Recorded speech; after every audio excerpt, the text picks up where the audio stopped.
Hey guys, CreamCrazy here. Welcome to part 6 of Wrestling Rant Week. It's been a long, crazy week, hasn't it? Oh god. Anyway, just in case you didn't see my t-shirt unboxing 2 days ago, here is my hardcore straight edge CM Punk t-shirt, which I got in the mail. Not too shabby. Just like I said about the Dan O'Brien Yes shirt. I'll be wearing the Austin 316 one tomorrow, so don't worry about it. Anyway, also, one other thing I want to point out is if you haven't gauged already, I'm suffering from a quite annoying cold, and my eyes just tend to water randomly for some unknown reason. So if you see my eyes go a bit red, and you probably see maybe a couple of tears down my face, I'm not highly emotional, I'm just really ill. Well, not really ill, but you get what I'm saying. Anyway, based on the facts that we saw this past week on Raw, the greatest alliance in wrestling history has now, I would say, happened. Paul Heyman and CM Punk. Now, many people are saying one thing, that we're going to see the greatest alliance in history of blah, blah, blah, blah. I've heard the rest of it. The other is the rumours going round that was first spouted by Kevin Nash earlier in the year about cryptic tweets of him wanting to reform the nWo with Punk. And I have also seen a picture that someone has made on Facebook at least a month or so ago of CM Punk, Heyman and Nash with various other people. And I thought, could happen, but I'm thinking to myself, I'm going to use this video right now. It gave me an idea to use this video right now to discuss whether it could happen. And if it would happen, who would fill the roles? Because in total, I have 6 roles, which could be filled by somebody. Now, these may all seem very easy to put into roles. Anyway, let's go on with the first part of this, because the question is whether there will be a New World Order in the future. Now, obviously, it was 10 years ago they tried to get the nWo back, and they got the original guys back to do it. And I know me and NJ talked about this, of how basically WWE fucked it up. In all fairness, though, when you think about how it imploded, it was just coincidence. It was just basic things happened, you know? I mean, Scott Hall was fired in the plane ride from hell. Think about it. I mean, that was easy to avoid. He shouldn't have got pissed on a flight. I mean, that's why I was often really weary when I was up in the air in Australia thinking someone's going to get hammered. Kevin Nash tore his quad by walking into the ring. Enough said. Let's see. They also lost Hulk Hogan to an unplanned face turn. Enough said again. It wasn't supposed to fucking happen, but it did. They at least added some legitimacy by putting Big Show back in it, because he was an original nWo member in 1996. So that seemed fine. But then, of course, with the 3 original members gone, they only really had Big Show, X-Pac for some reason, who's, in my opinion, just a stable guy now, and Booker T and Shawn Michaels. Now, the nWo just kind of imploded when Shawn Michaels went, kick it, done. But I'm thinking, and we've all wondered ever since Evolution came and went, which was a Horseman-esque group, people have often thought, why not bring the nWo back again? But then, of course, you have the same people who are venting about ECW being brought back and put through the dirt to say, will it happen the same way? Then again, the nWo, when they originally came back in WWF, was going to be something big. But unfortunately, it just wasn't the case. And I find that's very disappointing. So maybe, knowing how guys in WWE barely do get injured nowadays, even though it does happen, will they do it again? Because they've got the talent to do it. I just feel they need to find the right group of people, the right storyline too. And people have often thought, okay, Heyman versus Triple H, the big bantering war through lawsuits and all that stuff. Wrestlers who follow the same platform and same irks, much like Miz and R-Truth had against Triple H, which inevitably led to the walkout through safety concern last year, which was a bit shit, because they could have done it way better. But you see, this is what I'm getting at. There needs to be the right formula to make this happen. And in my fair, honest opinion, now that Punk and Heyman are together, it will probably come to peace. Because Kevin Nash, of course, if he's willing to work it, he will come back for an extra paycheck. He doesn't mind what he does, because he would be willing to do it. And this is where I get to the point. This is where I get to my little selection criteria again. Because, again, 6 places to fill. Who would go into that? Who would form a New Age nWo? First off, we have the charismatic leader, which was originally taken by Hogan. Now, it's obvious it's going to be CM Punk, because he is the charismatic leader who is not afraid to speak his fucking mind. Plus, okay, he's not a modern-day Hogan, but at least he will be able to put himself out there as being a big star of the current product. Much like how Hogan was a big star of WCW's product in the mid-90s. Then we've got a trash talker, who would have originally been filled by Scott Hall, because we know Scott Hall, Razor Ramon, whatever you want to call him, he was a fucking trash talker. Enough said. So I think who would replace him? Now, there are 2 people who I think could replace Scott Hall in that category. One, The Miz. Because honestly, who else are you going to think about who shouts crap at your face 24/7 and reminds everyone of how awesome he is very egotistically? Yeah, Miz is good at that. I also thought Damien Sandow would fill that role, because 1, it would give him an actual platform to do something, plus, not to mention the second point, he would trash talk people by insulting them in the most gentlemanly way possible with the highest quality words and lexis available. And you see, that'll be fun to watch. That'll be fun for me to see CM Punk be the guy to rip people apart in the most insulting ways, whilst watching Damien Sandow do the complete opposite, but it still hits the fucking punch. You know what I mean? It'll be great. The Powerhouse next, who was originally filled by Nash. I would have to, I was going to put Antonio Cesaro in to obviously build him something up by making his mid-heavyweight powerhouse nature, but then of course, now we possibly could have Heyman involved. It has to be Brock Lesnar, because he could be that powerhouse who just comes in, whoops someone's arse and leaves, and then doesn't come back for a while, because he's that recruited, hired gun, you know? It would definitely work out as a mystery thing. You have no idea if there's someone going to pop up next. It would be a good way to say, ooh, I'll turn into Raw next week. Maybe Lesnar will come out and beat somebody up. Maybe he'll finally shut Michael Cole up by punching him in the face, because most people from a faction can go at Michael Cole and win, and we'd all love it.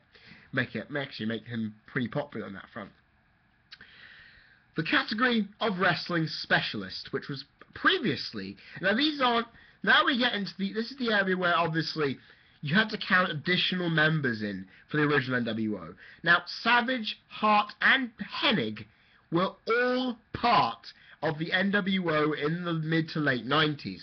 To think about it that way, the wrestling specialist category can be filled.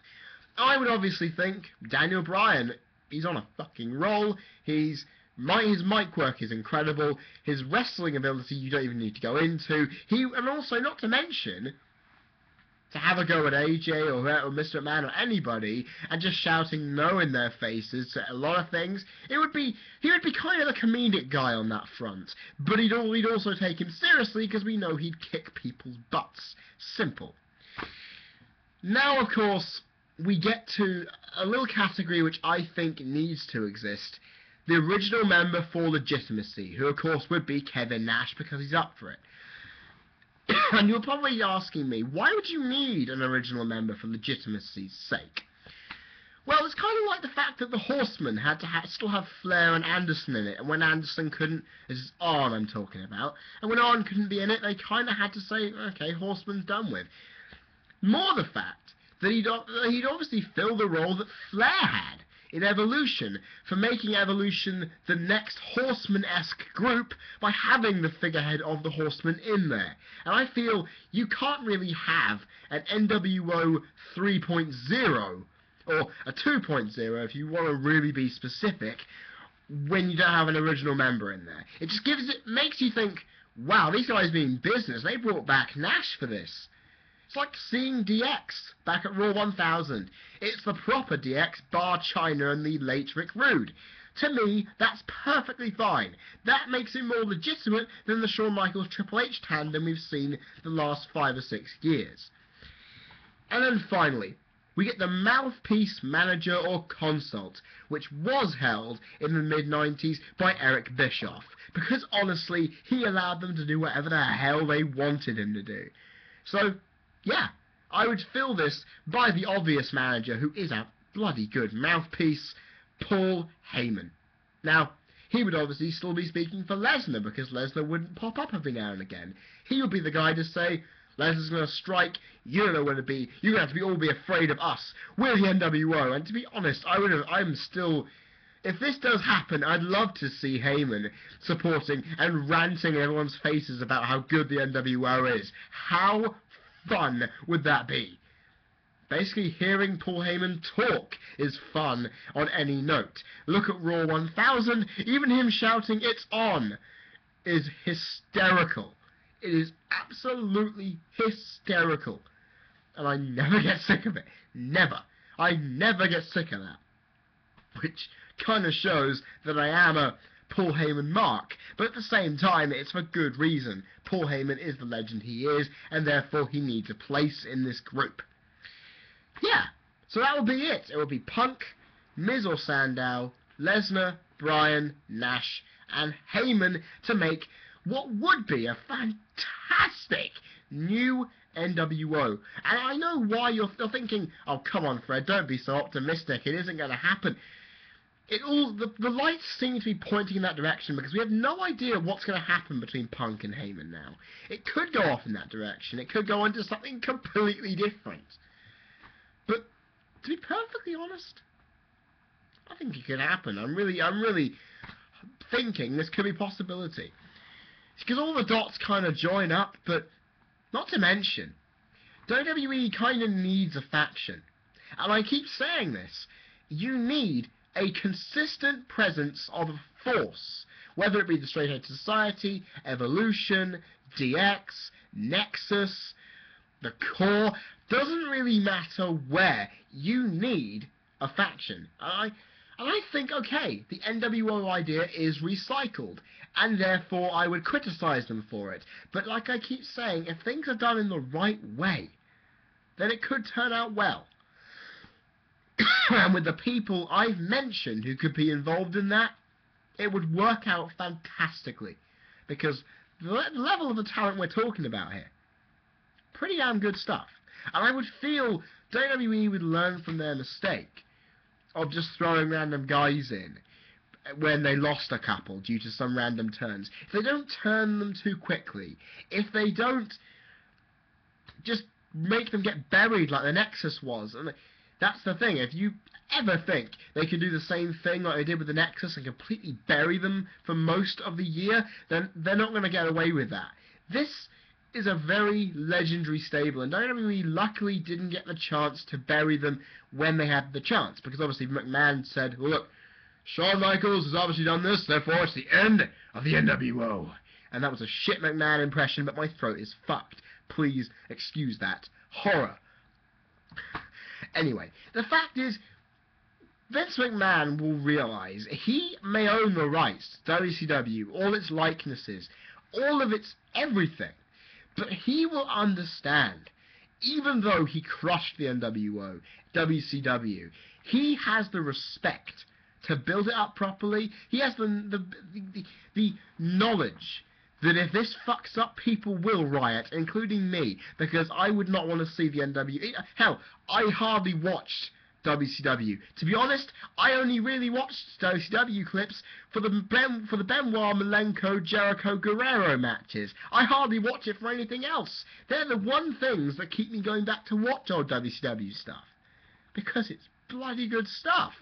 Honestly, those 4 made WCW, to me, slightly watchable, yet they never pushed them.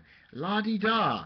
See, the nWo is never going to have that same effect again, of being pushed everywhere.